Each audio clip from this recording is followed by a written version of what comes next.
Voici 5 leçons de vie que m'a appris mon nouveau-né, mon nourrisson, pendant ma période de maternité. Alors, bienvenue sur la chaîne de l'épanouissement global. C'est un immense bonheur pour moi de partager avec vous ces 5 petites leçons que je trouve vraiment importantes et j'ai hâte de partager ces points avec vous. Leçon numéro 1. Votre fils, votre enfant grandit, qu'on le constate ou pas. Chaque jour, l'enfant tète, il boit, il s'allait, il se nourrit de mon lait, du lait de sa maman.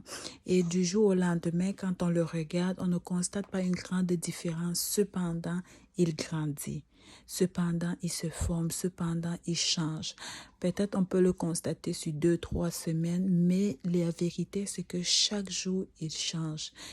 Et quand j'ai réfléchi à ça, quand j'y pense, je me rends compte que c'est le même effet qu'a la parole de Dieu dans nos vies.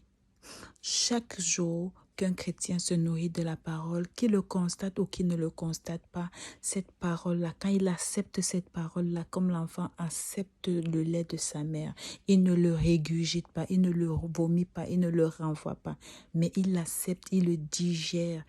Alors, cela vient changer son corps, cela vient lui permettre de grandir, de se fortifier. C'est la même chose qui nous arrive lorsque nous acceptons la parole de Dieu, lorsque nous la recevons. C'est pour ça que Pierre dit, recevez avec douceur la parole qui est plantée en vous. Alors, quand on reçoit la parole qui est plantée en nous avec douceur, sans rejeter, sans vomir la parole, sans la renvoyer, sans discuter, sans la repousser, cette parole vient faire effet dans notre vie, qu'on le constate ou pas, cela chaque jour. Ça, c'est pour le cas chrétien. Puis quand je regarde encore cette image de l'enfant qui boit le lait de sa maman et dont l'effet se produit sur lui chaque jour, je me rends compte que même la patience, même avec nos enfants à la maison, ne vous laissez pas, chère maman, tant qu'il y a l'occasion de parler à votre enfant, de semer la petite graine dans son cerveau, de semer la puce, de lui permettre de réfléchir, donnez-lui le conseil encore et encore.